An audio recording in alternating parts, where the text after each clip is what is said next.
At 9:22 on the morning of November 7th, 1885, Donald Smith stood in a muddy clearing at Craigellachie, British Columbia, raising a hammer to drive the final spike into a rail tie that would complete Canada's first transcontinental railroad. 65 years old, veteran of Hudson's Bay Company operations across the Northwest, he was hammering home the iron spike, not gold, not silver, just iron, that would either prove Canada could exist as a nation spanning 5,000 kilometers from the Atlantic to the Pacific, or demonstrate that the country was too vast, too rugged, and too expensive to unite. The crowd numbered fewer than 200 people. Engineers, surveyors, track workers who had spent 4 years blasting through the Canadian Shield, bridging rivers, and tunneling through mountains that had killed hundreds of their colleagues. And they watched Smith swing the hammer because this moment, this single spike, represented the promise that British Columbia had extracted as the price of joining Confederation 14 years earlier. A railway connecting the Pacific province to the rest of Canada within 10 years. The deadline had been 1881. It was now 1885, 4 years late, billions over budget. But the railway was complete. Smith's hammer struck the spike. The sound echoed across the clearing. The two sections of rail, one built eastward from Vancouver, one built westward from Ontario, were joined. Canada existed. The problem began in 1867, when Confederation created a country that was mostly theoretical. British Columbia was separated from Ontario and Quebec by 4,500 kilometers of Rocky Mountains, prairie grassland, and Precambrian bedrock. The colony had 10,000 settlers, zero economic ties to Eastern Canada, and active discussions about joining the United States. Prime Minister John A. Macdonald needed British Columbia to prevent American expansion northward. But BC had conditions. The federal government would build a railway connecting the Pacific coast to the rest of Canada within 10 years, or BC would reconsider Confederation. Macdonald agreed in 1871.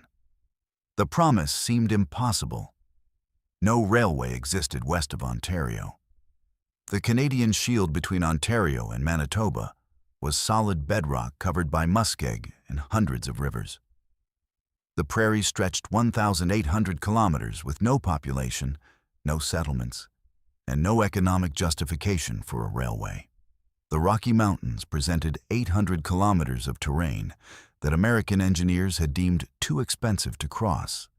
The cost estimate was $100 million, more than the entire federal budget. Macdonald chartered the Canadian Pacific Railway Company in 1881, granting the syndicate $25 million in cash, 11 million hectares of land, and a monopoly on transcontinental rail service for 20 years. In exchange, CPR would complete the railway by 1891, 10 years late but politically acceptable. Chief Engineer William Van Horn took charge in 1882, 41 years old. He had built railways across the American Midwest and understood that CPR's success required brutal efficiency and constant construction regardless of terrain or conditions. Van Horn divided the route into sections managed by independent engineering teams working simultaneously. Ontario to Manitoba, Manitoba to Alberta, Alberta through the Rockies to BC. Each team had quotas, kilometers of track completed per month, regardless of obstacles. The Shield section required blasting bedrock, filling muskeg, and bridging rivers.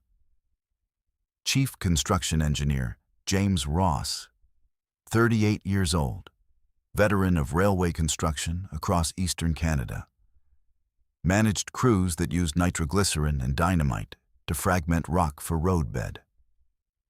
Workers died regularly from premature detonations, rock falls, and equipment failures. The prairie section proceeded faster. Flat terrain allowed rapid track laying. Crews completed 800 kilometers in 1883 alone. But the prairies had no timber for ties, no gravel for ballast, and no water for steam locomotives. Everything had to be shipped from eastern Canada. Then came the Rockies. And if you want to see how William Van Horn engineered a transcontinental railway through mountains that American engineers had abandoned as impossible, please hit that like button. It helps us share more forgotten stories like this. And please subscribe if you haven't already. Back to the Canadian Pacific. Kicking Horse Pass presented the worst terrain on the entire route. The pass crossed the Continental Divide at 1,625 meters elevation, requiring a gradient that descended 350 meters over 7 kilometers on the western slope. A grade of 4.5%, the steepest mainline railway grade in North America. Standard railway engineering specified maximum grades of 2.2% for safe operations. A 4.5% grade meant runaway trains if brakes failed. It meant locomotives struggling uphill with reduced loads. It meant constant danger. But the alternative was tunneling through the mountains at massive cost and delay. Van Horn chose the dangerous grade as a temporary solution, promising to build tunnels later when funds allowed. Chief Tunnel Engineer Walter Moberly, 52 years old, surveyor who had originally identified Kicking Horse Pass as the best route through the Rockies, supervised construction through the pass. Workers built wooden trestles across gorges, carved roadbed from cliff faces, and blasted through solid rock where grades couldn't be achieved otherwise. 8 workers died in a single incident when a trestle collapsed under the weight of a locomotive. 17 died over 2 months from rock falls during tunnel excavation. The exact total of construction deaths was never recorded. Estimates range from 600 to 2,000 across the entire CPR project. Rogers Pass through the Selkirk Mountains added different challenges. Avalanches. Heavy snowfall that could bury track under 10 meters of snow. Grades that required extensive snow sheds. Wooden structures built over the track to prevent avalanche burial. Major Albert Rogers, 54 years old, surveyor for whom the pass was named, had discovered the route in 1881 and insisted it was the only viable passage through the Selkirks. The pass worked, but operating through it required constant avalanche monitoring and snow clearing that added enormous costs. The railway reached Vancouver in 1886, 1 year after the last spike ceremony. The first transcontinental passenger train departed Montreal on June 28, 1886, arriving in Port Moody, Vancouver's original terminus, on July 4th. Our travel time, 139 hours, nearly 6 days to cross a country that had previously required months by wagon or ship. The railway transformed Canada. Population flooded into the prairies. Winnipeg grew from 240 people in 1871 to 42,000 in 1901. Towns appeared along the railway line wherever CPR built stations. The company's land grants were sold to settlers, generating revenue that funded operations. But the initial route was barely functional. The 4.5% grade through Kicking Horse Pass caused frequent accidents. Runaway trains crashed, locomotives struggled uphill. Operating costs exceeded projections. CPR began building the spiral tunnels in 1907, 2 figure-8 tunnels that extended the track distance through Kicking Horse Pass, reducing the grade from 4.5% to 2.2%. The tunnels opened in 1909, eliminating the most dangerous section of the main line. Rogers Pass remained problematic. Avalanches killed hundreds of workers and passengers between 1885 and 1910. The worst incident occurred on March 4, 1910, when an avalanche struck a work crew clearing previous avalanche debris near Revelstoke. 62 workers died. CPR built the Connaught Tunnel in 1916, an 8-kilometer tunnel beneath Rogers Pass that eliminated the avalanche-prone surface route. The tunnel reduced the crossing by 7 kilometers and improved safety dramatically. Today, Canadian Pacific Railway operates approximately 13,000 route miles from Vancouver and Montreal to terminals across Western Canada and into the United States. The railway moves over 150 million tons of freight annually. Grain from the prairies, coal from British Columbia, potash from Saskatchewan, intermodal containers from Pacific ports. CP provides the southern transcontinental route, complementing CN's northern main line. The two railways create essential redundancy in Canada's east-west freight capacity. Grain from Saskatchewan can ship through either CP to Vancouver or CN to Prince Rupert. Containers arriving at Vancouver can move east on either railway, and the entire national freight system depends on both railways functioning normally. Simultaneous failure of CP and CN. Whether from coordinated labor strikes, severe earthquake-damaging infrastructure across both corridors, or deliberate sabotage targeting critical choke points, would sever Western Canada from eastern markets entirely. Grain movement would stop within 24 hours as elevators exhausted rail capacity. Coal mines in BC would halt production as stockpiles filled. Container traffic from Vancouver would back up at terminals. The economic impact would exceed $1 billion per day. The vulnerability became apparent during the 2019 rail blockades, when protesters blocked both CP and CN mainlines simultaneously. Freight movement stopped.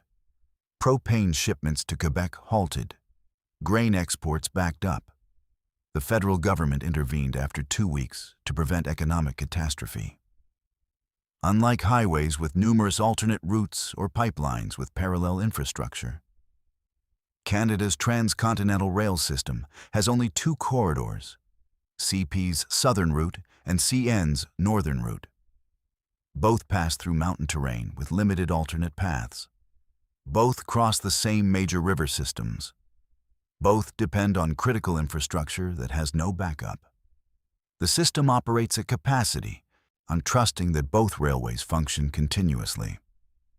Donald Smith continued as a director of Canadian Pacific Railway until his death in 1914 at age 93.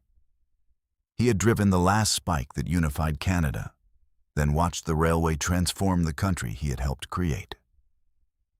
William Van Horn served as CPR president until 1899.